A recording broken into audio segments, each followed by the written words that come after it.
Let's start with just the basic sources on the burial of Jesus. So, can you just tell me your position? Um, so I don't think Jesus was given a decent burial, but I also don't think that was a problem for first century Jews. Mhm. Um, all right. Give me a few minutes to talk. Yeah, go for it. Um, so you probably know some of this, but for the Mhm. audience, I'll explain. Um, you're familiar with when Mary Magdalene anointed the feet of Jesus, Mhm. and the disciples came after her about that, and he was like, "Leave her alone. She's doing what she could with what she has." Right. That's the overall philosophy of ancient Jewish law. Do what you can with what you have, and it will not be counted against you. That's why in Leviticus there's a law like sacrifice a lamb. If you can't afford a lamb, sacrifice a dove. If you can't afford a dove, sacrifice or give a grain offering. That there are all kinds of like accommodations that are made like that in Jewish law, and that includes burial. But the opposite is true as well. If you are blessed by God, that is supposed to be reflected in Mhm. your offerings and everything. That's why Cain was cursed by God for offering fruit and not meat, because he was offering God a poor person's sacrifice when he could have afforded much more. When God had blessed him enough that he could afford more. That's the idea behind this. Okay, so burial is the same way. Paul is writing to a poor, low class audience, mostly Gentiles, probably some Jews sprinkled in there. Um, Everybody in that class was buried in a mass burial. They weren't given honorable burials. They all knew this. They all expected it. And that wasn't a problem. If you were in that class to be buried, even as a Jew, all that was really required was for dirt to be thrown on you. And I'm not kidding.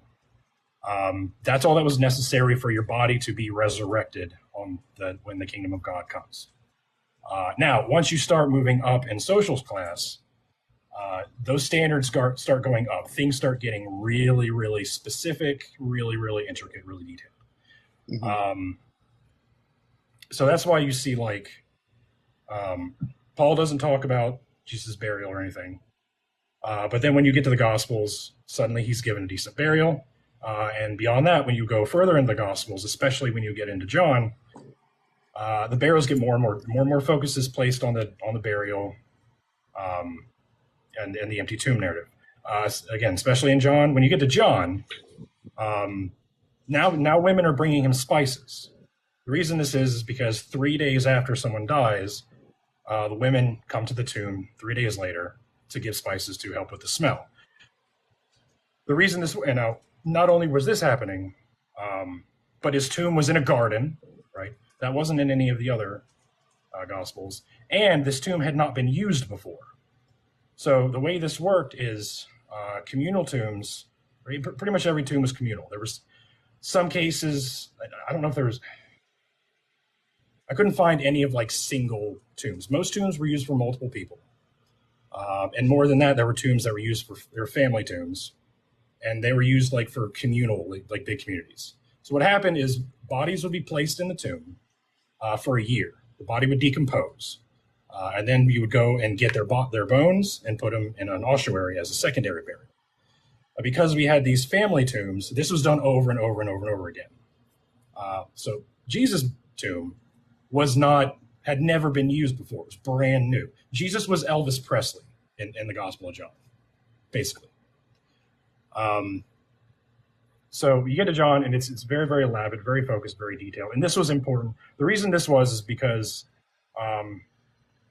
the purpose of the Gospels was, I know you think they were written by eyewitnesses. Just humor me for a minute on that. The purpose that the Gospels were written was to convince people to follow Jesus, right? Mhm. Jew or Gentile alike. So the Gospels are trying to make him sound like this super, super loved, super, super important person that was rejected by most of the Jews, but he still got the attention of some very, very rich and powerful Jews. So to the audience that the Gospel's written to, is like Jesus was a really important guy. He's not just some schmo. But going back to Paul, he doesn't talk about Jesus' burial at all, except when he quotes a Jewish creed that was written by other low-class Jews in order to convince other lower-class Jews that Jesus was the Messiah. And the only thing that it says is dirt was thrown on him, because that's all that was necessary for a body to be resurrected. So that's why I think that creed didn't go into detail. That's why I think Paul didn't go into any detail about burial, because it wasn't expected and it wasn't necessary. The empty tomb, or the decent burial and empty tomb, was like a bonus, icing on the cake kind of thing. So, with regards to the creed, you meant with 1 Corinthians 15, you just said he was just buried. Yeah. This is one of the things I did want to ask you, because one of the sources you cited for background knowledge was Diodorus in Library. And you mentioned this one quote where it says, the general rule among the Greeks was that temple robbers were cast forth without a burial. Mm-hmm. So it just says they were cast forth like without a burial, and the word is derivative from thapto. I checked this over with a friend of mine. Okay. So it's like saying unburied, is what he said. And so basically, here's what I don't understand. If this is evidence that criminals, crucified victims were not buried, if it just says unburied, why would the opposite in 1 Corinthians 15, where it says was buried, not be evidence that of the exact opposite, that there was a burial actually going on? Why is it then? Because he's probably saying that either his remains were taken and probably not put in an ossuary. He's probably saying that his remains were buried. Like, if you were picked apart by scavengers, like I suggested, and you're thrown in a mass trench, even having dirt thrown on by a Roman shovel is still considered burial. But usually what happened is a family member would go and find the body and throw dirt on it. Yeah, but if that's the case, so when Diodorus talks about temple robbers being cast forth without a burial, you think there was no dirt thrown on them at all? They were not put in a mass grave at all? They were just left out there for endless exposure, never ever buried? Let's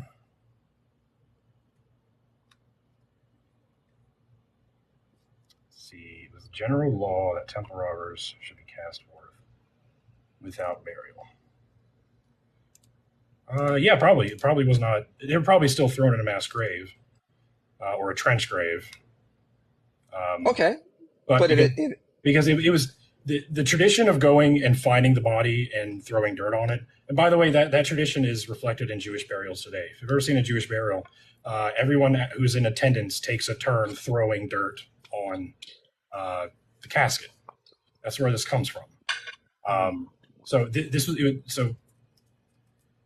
it was a practice of the Greeks or the Jews to find the body and bury it by throwing dirt on it. Diodorus probably says, yeah, it's this general rule among the Greeks to just throw the bodies wherever. But he doesn't say what probably happened is Jews who were able to identify the body of a loved one or family member would come later and, yeah, give it the bare minimum burial, basically. Yeah, but what I'm trying to get at is if you think they could get a bare minimum burial in this Diodorus quote, just, eventually after it's being picked apart by scavengers, the bones are put in a trench or a mass grave, then they wouldn't say that they were cast forth without burial if burial could refer to that kind of practice. So it seems that they're being cast forth without burial, they're not given a proper burial. They can still be thrown in a mass trench or a grave, mass prisoners or criminals. Meanwhile, the opposite should be indicating that there was some sort of proper burial going on. If the opposite could mean just being thrown in the trench with like a mass grave. I don't get why. If the opposite, unburial in Diodorus, can be in a trench grave, why would the opposite not refer to something going in the opposite direction as in being? I'd say because Diodorus was a Greek historian writing about general Greek practices. That was them denying the burial. But again, a family member could come by later and give it a quote unquote burial, which he isn't recording. He's just saying, yeah, this is usually what we do. We throw the bodies in the graves.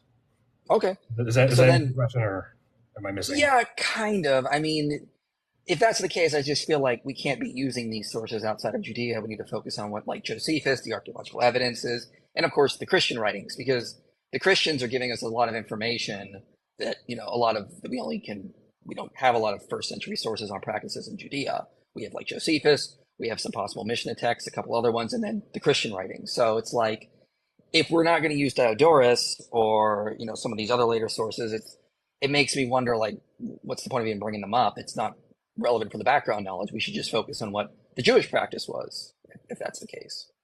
Yeah, well, obviously the Jews weren't in charge of Rome at the time. If this was the general practice of the Greek, it would stand to reason that this would be practiced in first century Judea as well. And it lines up with a ton of other sources of people being denied burial, Jew, Greek, Roman alike.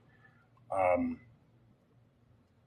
Yeah, but I mean, if we can't use Diodorus in comparison with 1 Corinthians 15 because it's talking about the general rule among the Greeks, why would we use it at all? Though it just seems like we're using it when it's helpful for the case, but when it starts to say the opposite of 1 Corinthians 15, well, now it's not relevant. I feel like if we gotta pick a standard here. Are we gonna go whole Roman Empire or just practices in Judea? well, no, you have to take all the available sources that you have, and you can scrutinize them later if you want.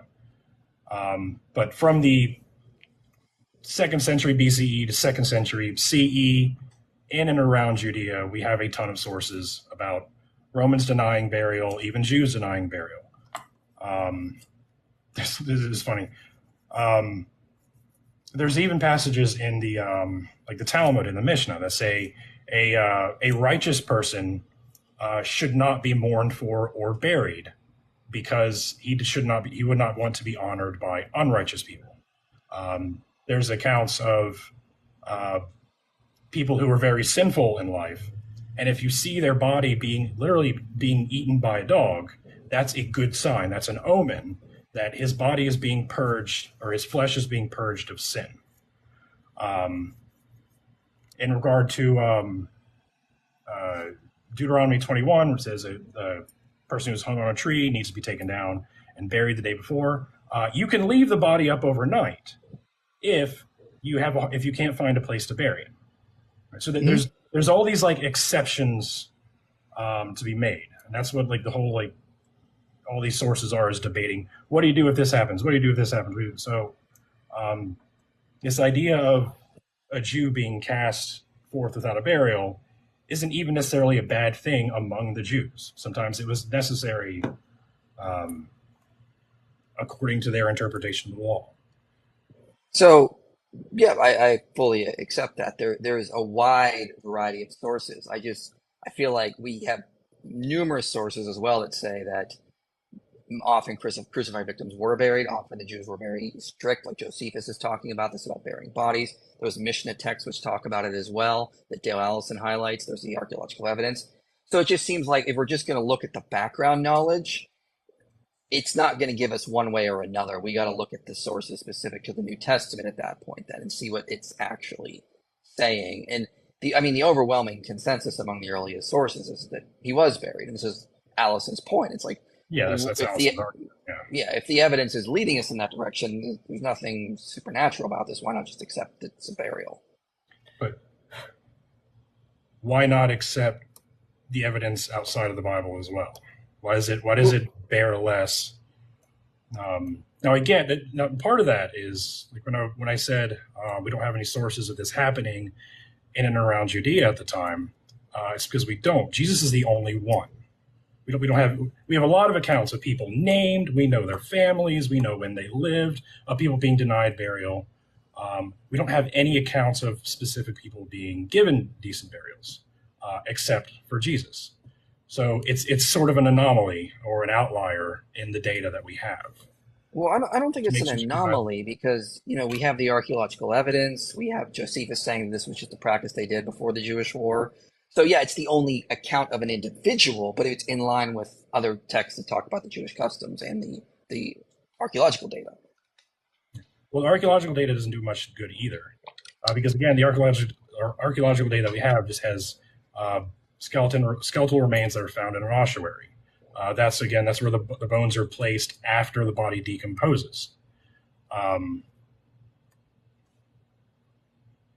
So yeah, that doesn't do much to say. Like Yehohanan was crucified. We don't know if he was taken down and given a decent burial, but we know that his remains were put in a ossuary. And this was common with all kinds of methods of execution. If you were burned to death at the stake, your family would come and take up your bones and put them and bury them, or put them in an ossuary. If you were eaten by animals in the amphitheater, or eaten by lions or bears, oh Hmm. my, your remains were taken by your family if they were able to. I think we have some accounts where they weren't able to, but um, yeah, not sure where I was going with all that, but Yeah, I mean, the thing though about yeah, Yohanan is, like you mentioned earlier, like members of the lower class would not have gotten that kind of thing. They would just expected to be thrown in a mass grave.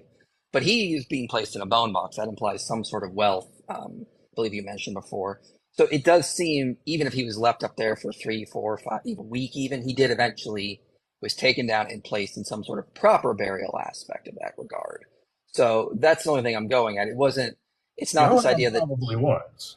yeah, but he's a crucified victim who's Yeah, being taken down, not being left for scavengers, and actually being placed in some sort of proper burial process. So to say that Jesus is an anomaly, I think is just going too far with the data from Josephus and the archaeological data. mm, Hmm. I, Well, let me give an analogy then. Do you think Caesar crossed the Rubicon? I don't know. I haven't dug that deep into that topic. Okay, well, I mean, it's unanimous that Caesar crossed the Rubicon, but prior to Caesar crossing the Rubicon, no Roman general would do that because it was Roman law. You to leave your armies across the river so you wouldn't threaten the great sacred city of Rome. Caesar crosses. It would be kind of ridiculous, I think, to dismiss all of the unanimous historical accounts that Caesar did this, just because no, we have he's an anomaly itself. There's so many other generals that didn't do this prior to this. Well, yeah, but Caesar, we have all these primary sources saying that yes, Caesar did this. We're not going to just dismiss that from the background knowledge. And likewise, if we have unanimous attestation of Jesus' burial, why would we dismiss that just from this presupposition that maybe it just didn't happen that often? I mean, I don't think that seems like going too far from the background data. I don't think it's unanimous though, because You again, think there's Paul, our earliest account, doesn't say anything about it. And have then you the data that we have in the Gospels is very different from one another, and they contradict each other. In Mark 16, 14, it says that the entire council condemned him to death. So then why would Joseph of Arimathea come along, who's a member of the council, go in and then say, hey, we should, and he dared to ask Pilate because he knew how Pilate was. Um, well, and two then you things go, on that. go ahead. Sorry. Oh, you can finish your thought. Go ahead. So like in Mark, it says Joseph of Arimathea dared to ask Pilate for the body because he knew Pilate's temperament. And then you get to Luke, and Pilate's like the super nice guy. He's like, "Are you sure you want me to kill this guy?" Like 3 times. Like, "Are you sure? I flogged him. You still want me to kill him?" Um, Mhm. and Paul echoes the same sentiment in Acts when he's speaking to the Jewish leaders that Mark accounts. He says it was again. He says it was the whole council that condemned him to death. Um, but then in Acts, Paul says it was the whole temple that also decided to take him down and have him buried, or the whole council, not just one person. Um, So so there's a couple. Oh, sorry, I yeah, keep interrupting you. but the overall point is like the data that we have isn't consistent at Mhm. all. Um, Yeah, couple things I want to say on that. I mean, if that was the case, we got to throw out so much history. I mean, the data is not consistent on how Julius Caesar was assassinated. Some sure, say that he grabbed the arm of someone. Some say he spoke before he was stabbed. Some say he stabbed after. Some say he spoke to Brutus. Some say he didn't. Some say right. he yelped. Some say, I mean, there's if that's the case, we got to throw out so much. I mean, we may not know exactly what happened when Caesar was assassinated, but we know he was assassinated on the Ides of March. And if it's going to come to the Gospels, we could say the same thing. And historians are not going to play that kind of game. Like contradictions means the whole count is just fables. If they're consistent on one thing, it's far more likely they're going to be right on that. As for Joseph of Arimathea going against the council, I mean, the Gospels use this kind of language throughout. So Matthew talks about how the all of Syria was coming out to see Jesus. Probably not all of Syria. We understand that's hyperbolic language. I think we Matthew can also have has all the that kind of graves of people resurrecting, the whole zombies yeah, thing. Yeah, probably. yeah. I Makes follow Lycona on that. yeah. Yeah. So I mean, like, and then like getting back to the whole point about Paul. I mean, Paul does talk about the burial in other places, like Romans 6:4. He says, We were buried, therefore, with the baptism into death, in order that, just as Christ was raised from the dead by the glory of the Father, we too must walk in newness of life. Colossians 2 also use the same kind of language. And Dale Allison highlights this as, evidence that Paul did know that Jesus was buried, and he talks about it more often than just the creed. And there's a great paper by John Granger Cook who says, let's not focus on the word bury here. Let's focus more on the word resurrection itself. So the paper is Resurrection in Paganism and the Question of the Empty Tomb in 1 Corinthians 15 by John Granger Cook. I believe it was 2017. And he says, look, Paul uses this language throughout the chapter of resurrection this. And the way that word would use is it would be implied that the body itself had gotten up and came back alive. This is what Paul's belief would be. In Cook's argument, if that's the case, then Paul would be assuming that they would have known where the body was. They would have known that it actually got up and it actually came back alive according to their beliefs. Now, you can believe that didn't happen, but Cook isn't saying that is what happened. He's saying this is what Paul would have believed. So if he's talking about a body that was buried and then resurrected, it's implying the empty tomb is going to be there. It has to be, because you wouldn't use that language of resurrection without it. I would disagree with that point. I think Paul's idea of the resurrection is something that came from the body, but it was not the body being reanimated. He says, flesh and blood cannot enter the kingdom, will inherit a new glorified body. Paul seems to think that the body that resurrects is a new body that comes from the old one, but isn't the old one coming back. It's still something you can touch, but it's not flesh and blood. It's been purified, and this goes along with Jewish beliefs. The reason you're put in the tomb to decompose is that's part of the purging your flesh of sin. So this would be on par with what Paul's trying to say here. Where was I going with this? I lost my train of thought. So this has actually been documented a lot in Lycona's book on the resurrection about that whole flesh and blood. And he notes that there's Mishnah texts and other Jewish texts where that phrase refers to not so much as the actual physical body. The phrase for physical body would be flesh and bone, but flesh and blood was like an idiom that meant mortality. And same with the whole spiritual natural body. When it says there's a natural body, that word that is used in Greek that Lycona documents, all throughout various Greek texts, it's used to mean more kind of like unenlightened, and then spiritual in the sense is used to mean more enlightened.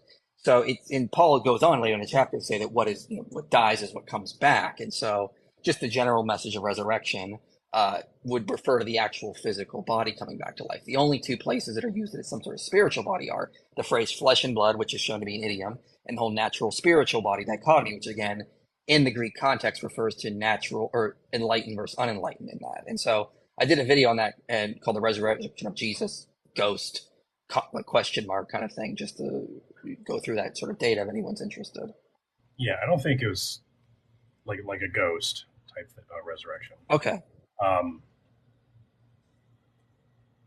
Like I said, I think I do want to just quickly give these sources. So flesh and blood used as an idiom is Wisdom of Sirach 14:18, Sirach 17:31.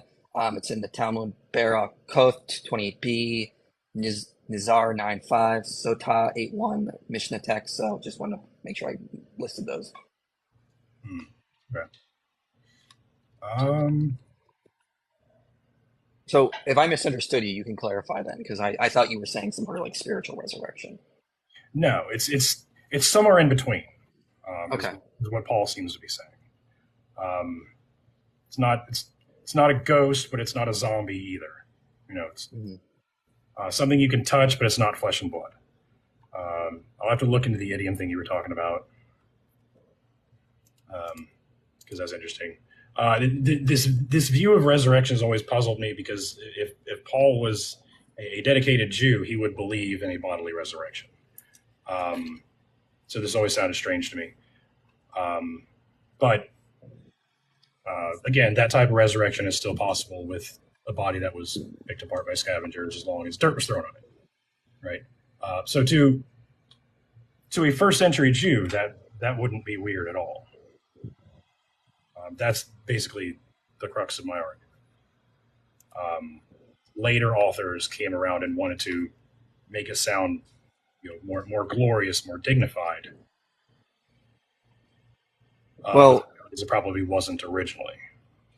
I mean, maybe. I mean, Dale Allison notes, like, do we really think that the Christians who embrace the shame of the resurrection would feel the need to invent some sort of elaborate burial aspect to sort of like hide shame? It feels like if they're already, his point is, if they're already embracing the shame, they're not going to be worried about him being thrown in a mass grave. In fact, if this is all just them inventing myth, this could have fit more into like Matthew's whole theme, because he could have had him been thrown into a mass burial and then at his resurrection, all the bodies are also resurrected. That would have made for a much, cooler story. But why do they got to invent a tomb? There's no reason for them to invent this, on my view. That I still see the invention of the tomb as a way to convince people to follow Jesus. Why? Like, can you go into Because more on that? the Gospels are written much later, right? Um, Written to Jew, Gentile alike. Some more than others, like Matthew is probably more a Jewish gospel. Um, so they were trying, like I said earlier, they were trying to convey this message that Jesus was this super important person. But to the first Christians, we don't have any references to this, including Paul's letters and even Paul's pseudo letters or duo Pauline letters. And this would go on par with all the other sources that we have, especially when it comes to who Pilate was.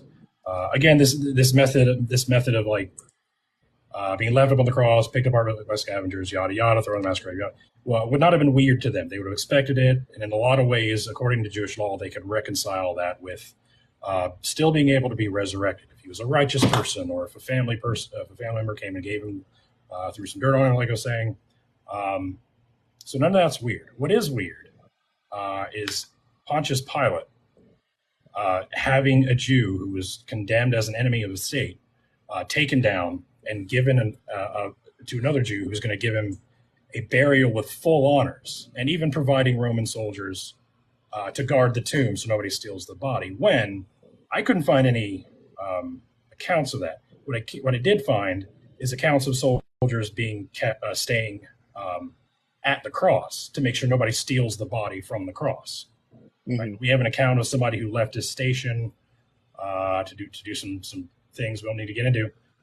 But when he came back, the body was gone, and he was terrified that he was going to be executed. So the same, we have Piso was similar, and he was under Tiberius. Anyway, so to say that the Pilate suddenly had this change of heart and allowed Jesus to have this decent burial isn't consistent with who Pilate was, isn't consistent with Roman law, it isn't consistent with the other sources that we have, but it is consistent with what Jewish burial law allows. What are sources on Pilate that would show he's not consistent with allowing something like this? His general treatment of the Jews, and But like where? Like who? Like Josephus and Philo talk about him for the most part, and yeah. the general treatment in Josephus is quite lenient, and he's actually kind of kind in certain places. I would like disagree with that. Okay, so well, look at the first two stories Josephus gives us. The first story is he brings Roman shields into Jerusalem. The Jews protest. He surrounds them with Roman soldiers. I'm going to kill you. They offer their necks, and the Pilate is moved by their actions, and he's like, all right, I'll take the shields, and he doesn't kill anyone. And then the second one is a story of the aqueduct he wants to build in Jerusalem, which running water would be kind of beneficial. I know it's probably beneficial for him as well. But it says there was a protest because they were using how did he money. get the money to pay for that irrigation system? Well, that's a good question, because there's actually a scholar that brings that whole issue up. Brian McGinn, I believe is his name. Yeah, Brian McGinn. And he says that this is evidence of there's some sort of like working going on with the high priest, and because there's no way he could have gotten that money unless there was the high priest, the Sanhedrin, was working with him. But in the story that Josephus records, he has soldiers go in the crowd to eventually break it up. But he says, Josephus says the soldiers inflicted heavier blows than what Pilate ordered them to and ended up killing people. So it seems the soldiers went above and beyond. And Pilate was not trying to be cruel. He's just trying to break up the crowd. And he doesn't want anyone to die, similar to the first story. I mean, and it just doesn't, I know he's not a good guy, but he doesn't sound like he just hates Jews left and right and he's after them in any way he possibly can. He seems like he's kind of pretty lenient. He's like, all right, I need to build an aqueduct, just get rid of the crowd, but don't kill anyone, kind of thing. So my kind of argument would be the first account. They protest for a week. They sit in the courtyard for a week, and then Pilate was like, "All right, sends his soldiers there, threatens to execute him." And then they're like, "You said, yeah, they stretched out her neck," and he was like, "All right." But Pilate was just like this was early, like very early in his reign. He was still testing the boundaries. The second story comes later. Yeah, he had the Jews. Now, the first story, when he went to the temple, he did it at night. So in the second story, when he raided the temple, he probably did that at night as well, while everybody was asleep. And then, he ordered the courtyard to be closed and ordered the soldiers to go into the crowd dressed as the Jews and hide clubs in their robes. And then when they wouldn't leave, he gave the order, and they started beating the shit out of everybody.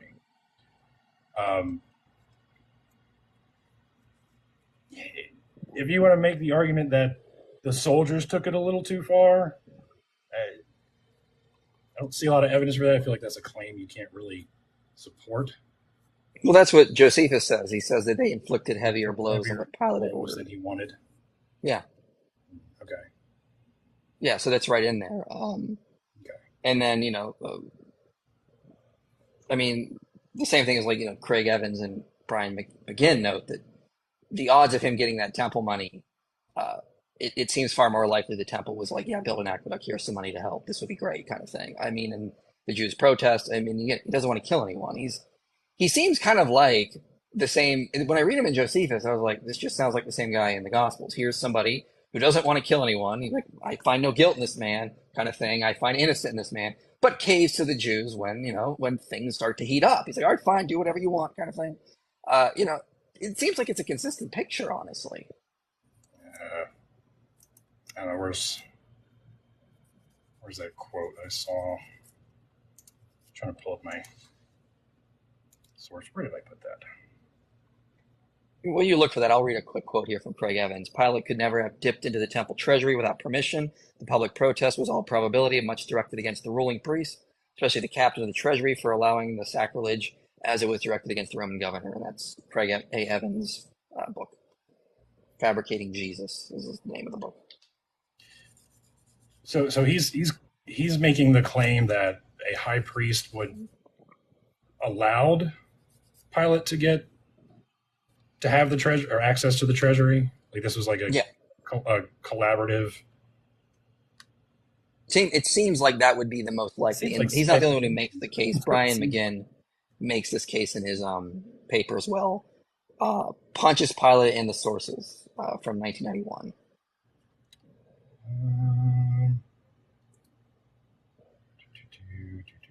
Hold on, I'm still trying to. Where did I put that? It's the verse from Eusebius who said that Pilate was cruel, had a habit of trying people without, or executing people without trial. He was bloodthirsty, et cetera, et cetera. And the same thing is said about Piso, who was also a governor under Tiberius. So this is consistent behavior among Roman governors.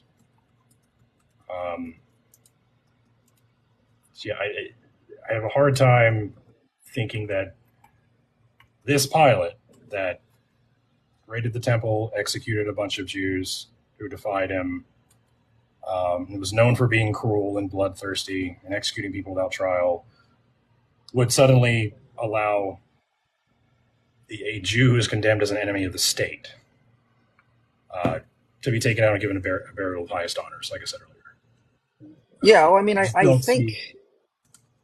You can think that. I'm just not convinced by the data that we have. It sounds like a stretch to me. Well, again, I would appeal to Josephus again. He's caving to the Jews. He's not slaughtering them, according to Josephus. He didn't want anyone to die at the Aqueduct incident. He didn't kill anyone at the temple. He caved for the emperor. He came for the what? He caved to the emperor, not the Jews. It's the emperor that told him. But in Josephus's account, protest for a week, and then the emperor was like, "Knock it off," and he was like, "All right." In Josephus's account, Josephus says he was deeply moved by the by the Jews to keep their laws, so that he moved the shields out of Jerusalem because he was so deeply moved. Philo tells a different story where Also, he because was placed Josephus was shields a on prisoner. him. What's that? That's because Josephus was a prisoner of Rome, so he's not going to speak ill. He was a Jew that was captured and defected, so he's Well, a prisoner of Rome. He's not going to speak ill of Pilate. even if that's the case, then you have Tiberius rebuke. Pilate and say, "Don't interfere with the Jewish customs." If that's early in his reign, why would Pilate, who reigned again for a whole 10 years, keep interfering with their customs? If they complained the first time he got in trouble with the emperor, it seems like Pilate wanted to keep his neck and didn't want to upset Tiberius again, who was like going on that rampage over the whole coup thing. Like, why would you do that? It seems far more likely you're just going to let them keep their customs. You want to bury a body? Fine, bury a body. I don't care. We're not going to do it, but you can do it. Well, it seems like he did keep antagonizing the Jews with Like that what? second story, just as one example. Well, I mean, Like he's building an aqueduct. My perspective is he's testing the waters. Like this was at the beginning of his reign, and so he's testing the waters and seeing what he can get away with, basically. And for some reason, Yeah. yeah.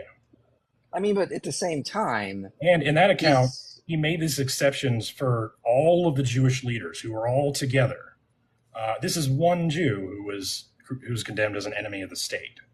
mm-hmm. He wouldn't be worried about Tiberius being, why did you crucify this one guy? When he was crucifying everybody. You know. I mean, we could just take the same trial. We could just take the same reasoning. If it was just one guy, why would he care if he was taken down and buried? Especially if it's a Jewish Passover. And it's not just one guy. The Jews would have wanted to take it down because this is during a sacred festival. You would have very offensive things out during a sacred festival, these bodies on crosses. So it makes sense the Jews would want the bodies taken down and buried. And Pilate, why would he want to upset them in their sacred customs if that got him in trouble with Tiberius prior? Seems far more likely to be like, whatever, we're not going to do it, but you can do it, whatever. I don't think so, because the sources that we have say that the bodies were left up as a deterrent for other likewise aspiring criminals. Outside of Judea, yeah. But again, Philo and Josephus talk about how the necessity of Jewish laws to bury bodies.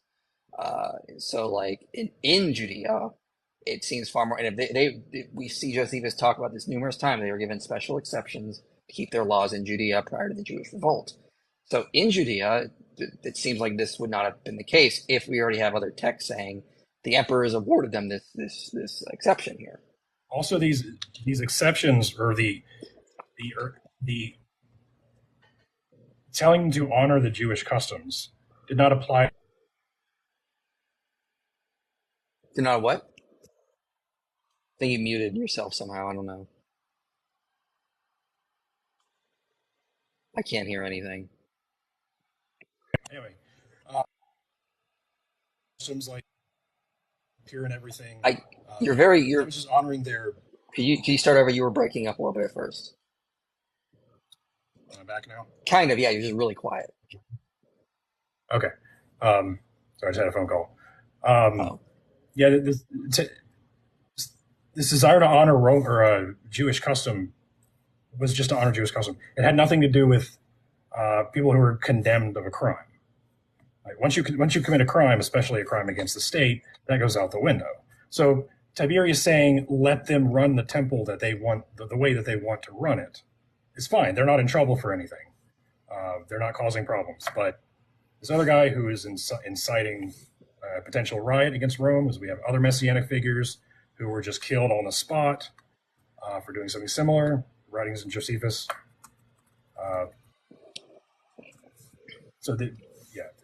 There's no text that they said they were allowed to keep their customs except for this. You're not allowed to bury the dead. We want to keep them on the crosses. If that existed, I'd have to agree with you. But it just says you can keep all your customs, and that would have included burying the dead. Why are we making an exception when no textual data shows an exception? That might have included burial if it wasn't for someone condemned of a crime. Well, I mean, it says that they would bury the crucified victims in Josephus' Jewish war, so it seems that was included. He said the Jews used to take such good care of the dead, but that was the Jews. It wasn't up to the Jews for this. It was up to Pilate and the Romans. I don't think that they would have honored that. I mean, but we don't have any textual data saying that they wouldn't, and we seem to have textual data saying that they did honor the customs. So we have textual data saying that they did honor the customs of the Jews. Then we have Josephus saying that all part of that was that we were burying crucified victims before the Jewish revolt. Archaeological data seems to show that. A multiple attestation for Jesus's burial. It just seems like it's all pointing in that direction. Why would we go against that just because we have a presupposition that we don't think Rome would allow it when no texts show that? Why wouldn't the text show it? Again, Well, I find all these sources, like people being denied burial for committing crimes. Roman sources and Jewish sources say that in and around the area between the second century BCE, second century CE. We have a lot of data on this. This isn't some anomaly. This is what usually happened. What the weird thing would be Pontius Pilate suddenly being like, okay, you can bury this guy honorably. That's just not how Rome worked. That's not even how Jewish law worked, and that's not how Pilate worked. The data to me seems to say that this was a later invention, came up to make Jesus seem like he was more important and more loved. Well, I mean, again, we have just several other sources showing that exceptions were made constantly, like in Quintilian, the Digesta, that sometimes if bodies were requested, that they would allow them to be buried. And so we see, especially if they were condemned as an enemy of the state, it says, right? Right. And then, but this is also talking about the wider Roman Empire. And we know Judea had exceptions that we see in Josephus and Philo. Right.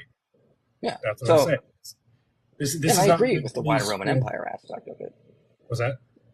I agree that in the wider Roman Empire, there's probably going to be a lot of crucified victims just left out to be eaten. But if you have a specific people that have this very sacred law, they're protesting to keep it for weeks, and it included burying the dead, I don't see why the Romans would be like, no, we're still going to do this in here. After it caused such a ruckus with the earlier time in Tiberius confirmed the rights of the Jews. Well, to have the body taken down and buried, it was a sacred law, but not in the way that most people tend to think.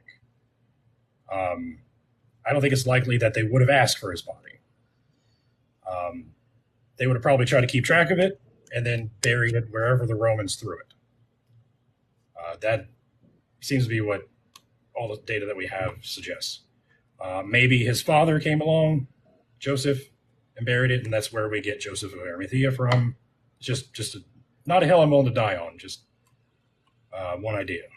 Because usually, again, it was usually the family that kept track of the body and then went and buried it. Not Jesus' family, though. Jesus' family disappeared. It was his disciples that came and did that.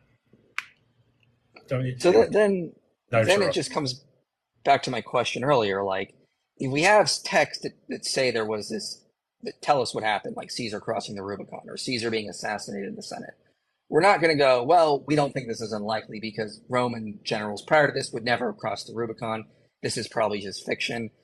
But why would we just assume guilty until proven innocent with the Gospels when we're not going to do that with other texts? Like, if he was taken down and buried, all the texts confirm. Even James D. John notes that like early sermons in Acts, like what we see in like Acts 13:29, even confirm this. So it's this idea that with constant multiple attestation, I don't see any reason to deny the sources when they're overwhelmingly confirming this. And again, the background knowledge is consistent with this because it shows there's a variety of things that can happen to crucified victims. Well, the sources are also relying on each other, right?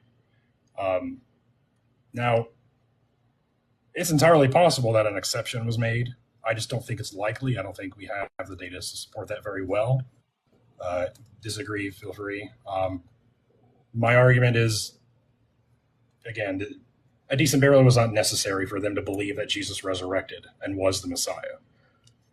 They probably wouldn't have crossed Pilate. Even again in Mark, Joseph of Arimathea dares to ask Pilate because he knew asking for the body of a crucified victim could get you killed. That was a law. But even beyond that, is it possible an exception was made? Sure. James Tabor, who is an atheist biblical scholar, one of my favorites, he believes that Jesus was given a decent burial. I think he believes Joseph of Arimathea was a historic figure too. So like You know who Simon Bar Giora is? No. So he's the Jewish rebel Messiah leader at the destruction of the temple in 70 AD. Oh, So oh, he's that guy. So what happened, when the Romans come in, they basically kill as many people as they can, crucify them, do whatever they want, and they take him back to Rome. We're not sure what happened because the sources kind of conflict in Josephus and some of the Roman sources. Some say he was beheaded before the Temple of Zeus. Some say he was thrown off this famous rock in Rome. Why don't we just say, if we're going to use the same kind of reasoning, why don't we just doubt that and say, no, no, no, he was actually just crucified in Judea, like the last Hasmonean king was. Why drag him all the way back to Rome? The background knowledge seems to say that he would just have been crucified and left for food for scavengers. If we're going to do this with Jesus, why not do the same with Simon Bar Giora throughout our sources and say this is more likely what would have happened? because I don't know enough about that to argue against it. Well, I mean, I'll just talk generally. My basic point is like, if we've got sources saying like, Caesar did this or Hannibal did this or this is what happened to Jesus's body, it seems like the principle of charity would say like, okay, yeah, that happened. Sometimes, even if you're right, the exceptions do happen. I mean, history is filled with endless examples of exceptions. Why are the Gospels just guilty on this or just unlikely when there's no reason to doubt it? As Tabor, Allison, just numerous scholars have noted, it was buried. I mean, he had numerous followers throughout Judea. Some were rich, like you could have had someone like Nicodemus, Zacchaeus, Joseph of Arimathea, and one of them was so upset by this that just let me bury him, please. It just make me. There's nothing improbable about that, and again, it's multiply attested. What's the problem? I'd say the problem goes against the other sources, and the sources that we do have where those are claimed are written by his followers. They're collaborating with one each other, and their stories differ, and they get more and more exaggerated as they go on. So you go back to the earliest source again, Paul. And the thing about Paul was a Jew of Jews, a Pharisee of Pharisees, right? If Jesus was given this elaborate burial, that would have been a huge deal to him, which makes it super weird that he didn't mention it. Okay, he's writing to mostly Gentiles; they didn't really care, so maybe that's why he didn't mention it. But the only thing he does say is dirt was thrown on him when quoting a Jewish creed. So you go back to the earliest source, which the pre-Pauline creed is probably 30 years before Mark, right? I think so. Yeah, I think that's where it's. Yeah, Well, ish. some say it depends on when you date Mark. Honestly, I mean, Yeah, it could even be earlier than that. Some people place Paul's conversion as early as 3 years after Jesus' death, or 5. So if he received this creed before he converted, then it could have started like almost immediately. But anyway, the point is that's our earliest source. Doesn't say a whole lot. Our later sources follow a predictable path of adding details and expounding on those details and exaggerating. This is done with like every historic figure ever. We have accounts of George Washington dodging bullets in Valley Forge. So this is just what happens with recordings of history. That's why it's so important to try to find the earliest source you can. And in this case, what we have in the earliest source about Jesus is perfectly on par with the way Roman law was, perfectly on par with the way Jewish leaders operated, and it wasn't weird at all. So, couple of things on that. I mean, if you want to talk about development, there's some issues here. I mean, I go back to my point I made earlier that you could have accounts that have contradictions like and exaggerations, like Caesar crossing the Rubicon or Caesar being assassinated by the Senate. And that doesn't mean the core aspects of the event didn't happen. In fact, we would say that the core event still happened.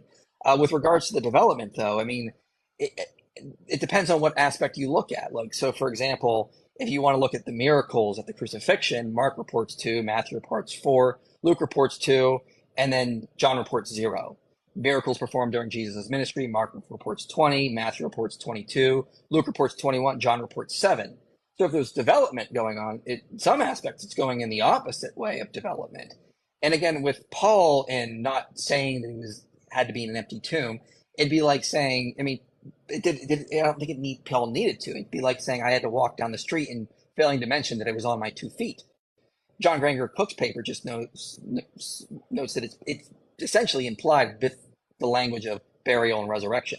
Wherever the body was, they know that that specific body would have, or they would have believed, let me say believed to be fair, actually would have gotten up and moved. And so it implies that wherever he was buried, it was found empty at one point. So there's just sorry, I threw a whole bunch out there, but there was a lot I was trying to respond to.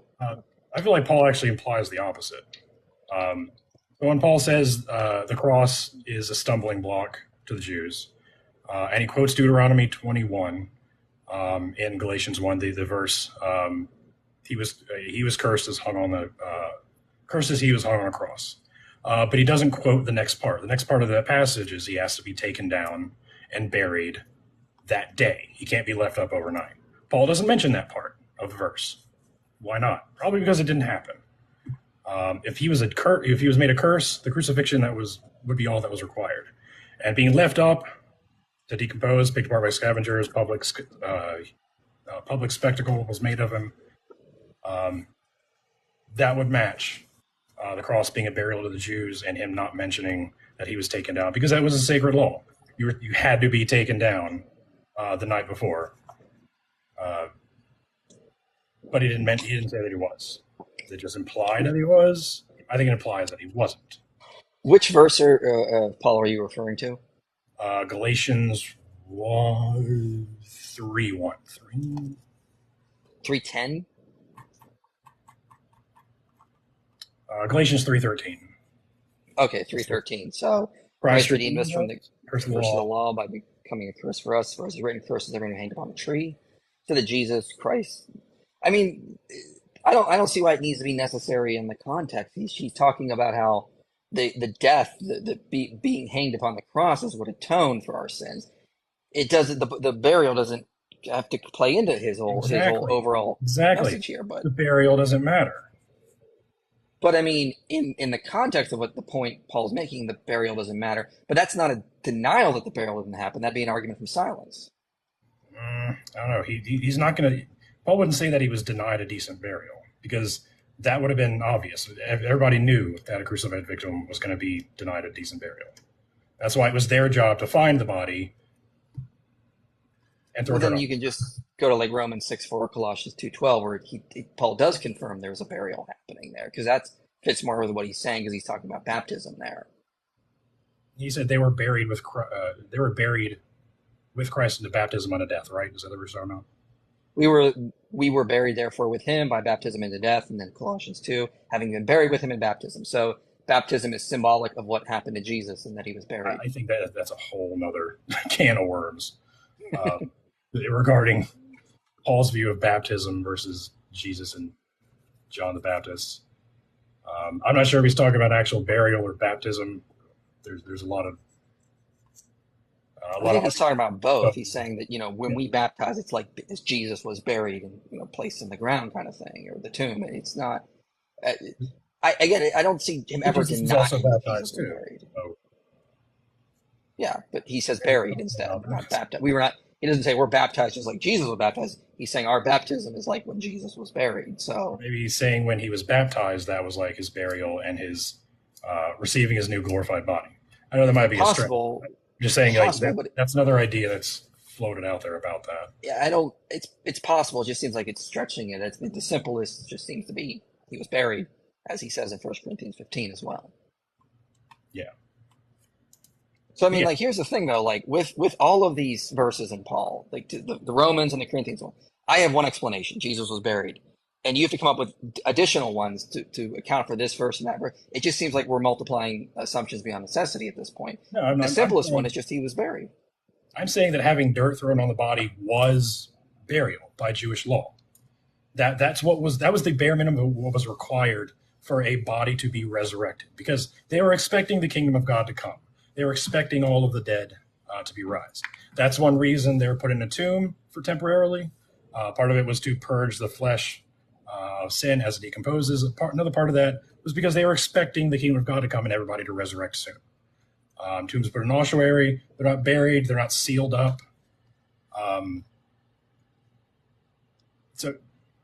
Where's I going with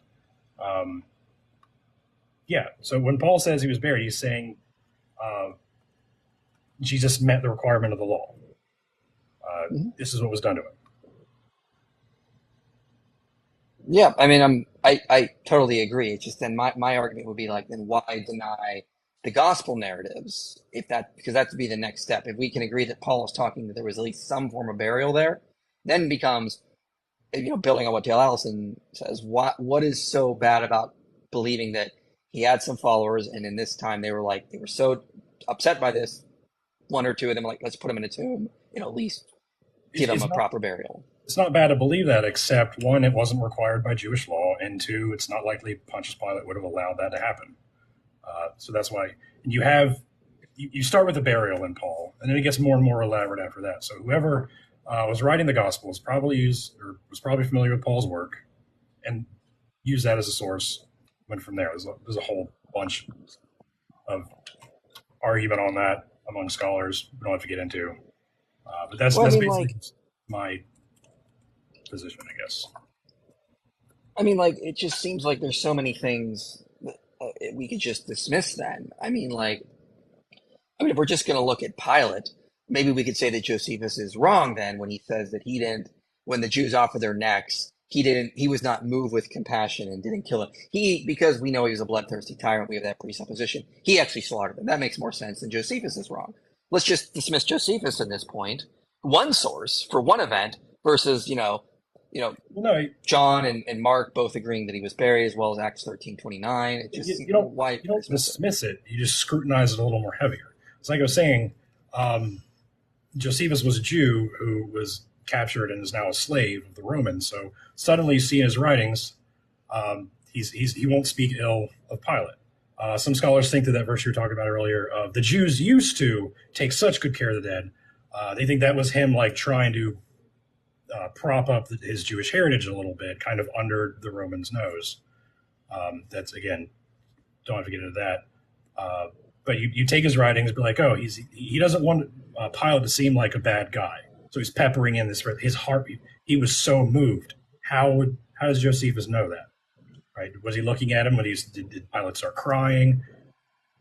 Less than likely, right? So since he was a slave and didn't want to bite the hand that fed him, because he'd be executed if he spoke ill of the governor or the emperor, he probably avoided it. So he's like, yeah, he was so moved. He's a kind, compassionate guy. But he's also a historian. He didn't want to lie completely. So you just have to scrutinize it more heavily, not throw it out entirely. Well, we can scrutinize all day, but at some point we got to build a character of Pilate based Yeah. on the available data, and actions speak louder than words. Yeah. You can read Philo saying he's cruel, but Helen Bond says he's clearly exaggerating here in her book on the issue. Why not just go on what his actions show us, saying, look, he doesn't want anyone to kill. He caves to the Jews. This seems like a consistent picture with what we find in the Gospels. I don't see this idea that we have to jump to this theory, which no textual data we have, that he would not have allowed Jesus to be buried. At the end of the day, we have text saying he was allowed to be buried. We don't have text saying that he wasn't allowed to be buried. Why go with that theory for which there's no textual data for? Because I think there's a lot of textual data for it, actually. Well, there's what it is there's hints, there's circumstantial data you're using to make this inference, and I'm saying, but I have direct textual data on the burial. That's written by his followers that are all going off of the same source. Well, I don't know if John, but even Bart Ehrman says John is not really using Mark, so there's disagreement there. C.H. Dodd says the Acts is preserving early sermons that have an Aramaic structure, so that could also be indications of other sources there. And Acts 13:29 says he was buried in the tomb. So, and again, we don't have any contradictory sources. We all have sources on Caesar and how much they like him. I'm not going to dismiss them when they say, all the good things he did, because I'm going to apply the principle of charity there. Yeah. Well, you can only do what you can with the data or the sources that you have, obviously. So you're going to come at a different conclusion than me, and that's fair. Just, I don't think I have anything new to say. I don't want to repeat myself again. Well, we can agree to disagree. I mean, I knew we were going to Yeah, it's lean better to not jokes. agreeing. Yeah. I mean, You're not going I to didn't. convince me. I'm not going to convince you, but yeah. No, I did want to. I It's did a want fun to day. hear because I thank you. I mean, I always think you make good points, and I do have respect for you. So I do actually want to talk with you about it directly, I instead of appreciate just going back at it, like hammering out TikTok videos endlessly. it. Yeah. I appreciate that, too. Yeah. So I mean, yeah, I think we And got to talk about the I've said of topic. you before, you put more effort into a lot of your arguments than most apologists I've seen, so I appreciate that about you. No, I appreciate I that, don't think and you're wrong on just about everything ever you've ever said in your entire life ever, but yeah. just kidding. But you put Well, a lot of effort.